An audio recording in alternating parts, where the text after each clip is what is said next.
Salve, minha rapaziada, tudo certo? Me chamo Pedro Felipe, vou me apresentar aqui para vocês. Sou o novo integrante do canal do Pedrosa. Estarei com vocês mais vezes apresentando aí o Giro dos Gigantes e trazendo as mais novas do Vascão aqui para vocês, beleza? E no mais, deixem o seu like, se inscrevam no canal, compartilhem o vídeo, espalhem para todo mundo aí nas redes sociais. Nós vamos falar agora do Vasco da Gama no último clássico contra o Flamengo e as polêmicas de arbitragem envolvendo essa partida. Vem com a gente. Neste sábado, no Maracanã, o Vasco enfrentou o Flamengo em partida válida pelo segundo jogo da semifinal do Campeonato Carioca e o Vasco acabou que saiu derrotado por 2-1 em uma partida em que o Vasco até fez uma boa atuação nos primeiros 30 minutos e depois acabou desmoronando após sofrer o gol de Bruno Henrique, que mais pra frente o Lucas Pedrosa vai falar aqui para vocês sobre essa polêmica de arbitragem. Mas polêmicas à parte, o gol do Vasco aí, o gol do Flamengo acabou que desmoronou o Vasco mentalmente. É uma crítica, inclusive, já feita pelo próprio técnico Fábio Carille,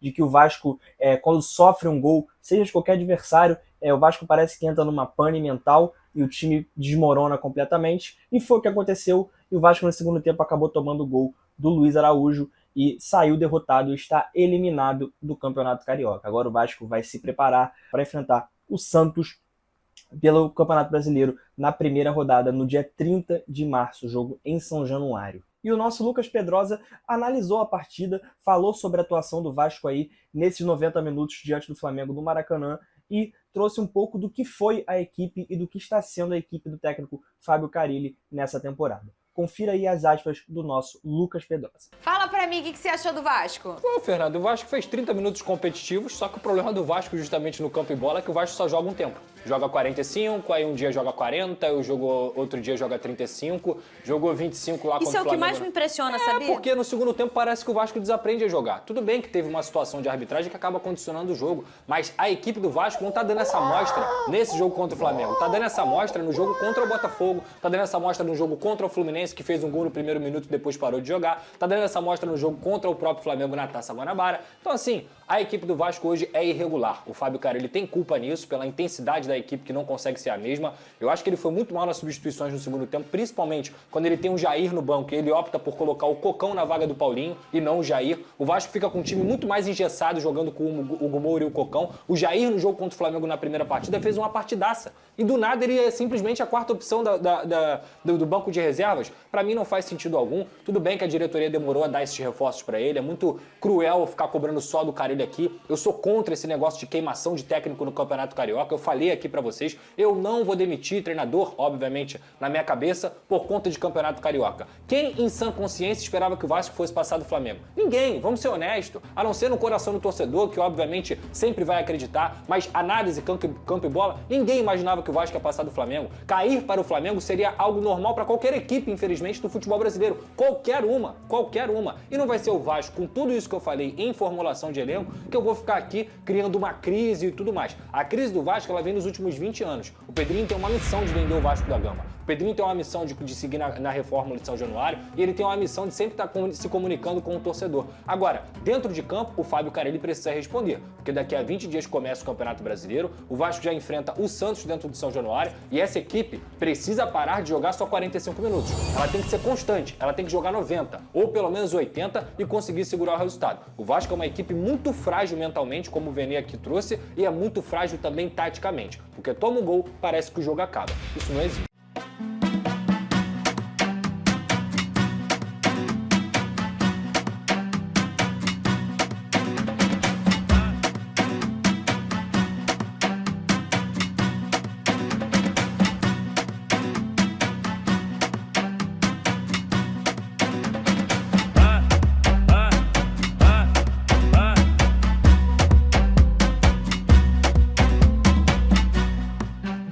Ó, a GoCase está com promoção rolando lá no site dela e com o cupom Pedrosa você tem desconto, tá? É esse tipo de copo aqui, ó, copo do gigante. E hoje, cara, olha só, esse aqui é sacanagem, tá?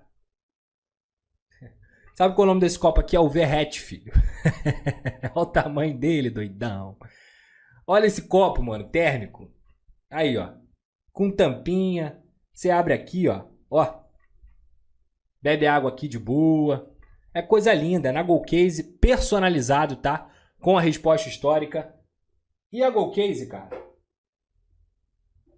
Além disso tudo que eu falei, a Golcase tem vários produtos lá, tá? Não tem só produto de time, tem vários times. E obviamente você é vascão, você vai querer ter um copo parecido com o meu, bonitão assim, ó. Irado.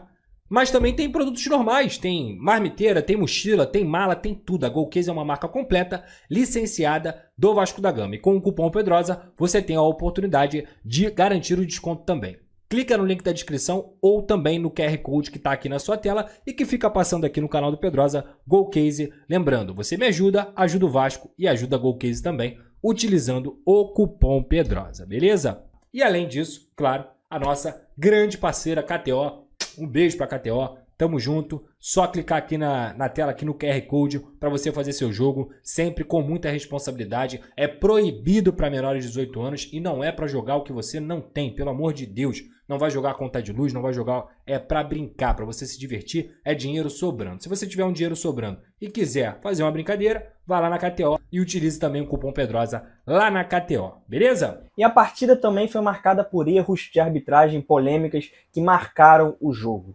O atacante Bruno Henrique, autor de um dos gols da partida, deu uma cotovelada no zagueiro João Vitor no meio do jogo e, bom, era para ter sido expulso, claramente, era um lance ali que não deixa dúvidas, o jogador era para ter sido expulso, porém, entretanto, o lance passou batido e o árbitro não deu nenhum amarelo. Bruno Henrique esse que tomou um amarelo somente em um outro lance após reclamar com o juiz. O Bruno Henrique já tinha tomado amarelo e deveria ter tomado outro e ser expulso, e acabou que logo depois o Bruno Henrique saiu de cara com o goleiro e fez o gol. Gol esse também, inclusive, que o jogador estava à frente após finalização do atacante do Flamengo, a bola sobrou no pé do Bruno Henrique, que estava um pouco adiantado, e acabou que o Flamengo empatou o jogo, e bom, a gente sabe muito bem que o Vasco desmorona após sofrer um gol, e aí acabou que possibilitou que o atacante Luiz Araújo do Flamengo fizesse o segundo gol e desse números finais à partida. E o jornalista Lucas Pedrosa, nosso Lucas Pedrosa, falou sobre esse tema no programa SBT Esporte Rio. Confira aqui as aspas do nosso Pedrosa. Esse momento que a bola sai dos pés do Arrascaeta. Fala pra mim, Lucas Pedrosa. Essa imagem não me convence de que o Bruno Henrique estava em posição legal. Mas eu sempre falo para as pessoas aqui, como eu falei no meu canal, como eu falei no pós-jogo, se o Bruno Henrique tivesse levado o segundo amarelo com a cotovelada que ele deu no João Vitor, algo que é recorrente inclusive na carreira do Bruno Henrique, ele não estaria nesse momento aí para fazer o gol. Porque a cotovelada no João Vitor foi antes do momento onde teve o impedimento do Bruno Henrique nesse lance. E tá aí uma cotovelada que pode ser intencional, pode não ser intencional, mas foi uma cotovelada. E a gente sempre fala, no futebol, sem querer, também é falta. Então o Bruno Henrique deveria, que ele já tinha o cartão amarelo, ele deveria ter recebido o segundo amarelo por essa cotovelada. Para aí, eu vou pedir para parar aí, por favor. A bola já não estava mais em disputa, o Bruno Henrique já não tinha mais chance de alcançar a bola e ele levanta o braço e ele dá uma cotovelada no João Vitor. O Bandeira tá claro, vendo o lance ali, tá a carinha do Bandeira, atrás tá o Wagner Nascimento Magalhães, ali também próximo do lance, poderia ter visto. Eu não posso falar que o VAR deveria ter chamado, porque, segundo até o Simon, que é o comentarista da arbitragem da ESPN, o VAR não pode ser chamado para segundo cartão amarelo. Sim. O VAR só poderia ser chamado se fosse para questão de cartão vermelho. Aí, eu vou falar novamente, para mim é um erro do árbitro dentro de campo e do próprio Bandeirinha, que naquele momento ali deveria ter apontado a falta. Sim. E nem falta foi marcada. Então, se o Bruno Henrique tivesse sido expulso por conta desse lance aí, que ele já tinha um amarelo, inclusive tem gente falando que o amarelo do Bruno Henrique foi injusto, não foi injusto não, porque ninguém pode peitar o árbitro como o Bruno Henrique fez. Ele reclamou e ganhou o amarelo. Ele peitou o árbitro, ele botou testa com testa praticamente com o Wagner Nascimento Magalhães. Ah, não era pra ser falta, era pra ser falta. Beleza, o jogador não pode fazer isso. Nem mesmo o capitão pode fazer isso. Então o cartão amarelo que ele levou inicialmente foi correto, e esse cartão aí, ele mudaria a história da partida, Fernando. Porque eu vi muita gente falando, sabe o seguinte? Ah, porque o Vasco tem problema financeiro, porque o Vasco tem problema no seu elenco, porque o Vasco tem problema de venda de saco, porque o Vasco tem um monte de problema. Vou fazer uma alusão rápida aqui. Se eu tenho uma bicicleta e eu tenho que percorrer uma distância de 10 km, mesmo que essa bicicleta esteja enferrujada aqui, empenada ali, o guidão não seja tão bom, mas eu tenho condições de percorrer esses 10 km, correto? Difícil, porque a minha bicicleta não é tão boa, mas ela é uma bicicleta de boa tradição, é uma bicicleta de boa marca. A partir do momento que eu cheguei no 3º quilômetro e alguém furou o meu pneu, eu tenho condições de reclamar que a minha bicicleta teve o seu pneu furado por alguém. Então o Vasco tinha uma missão praticamente impossível. Quantas vezes eu falei isso aqui na semana passada? Muitas vezes. Quantas vezes eu falei isso aqui na semana passada? Uma missão quase impossível, praticamente impossível. O time do Flamengo é muito melhor do que o do Vasco em todos os aspectos, técnico, psicológico, físico. Mas a partir do momento que o jogo estava 1-0 e que um jogador não é expulso e que esse mesmo jogador que não é expulso acaba fazendo gol, eu tenho o direito de reclamar. Então assim,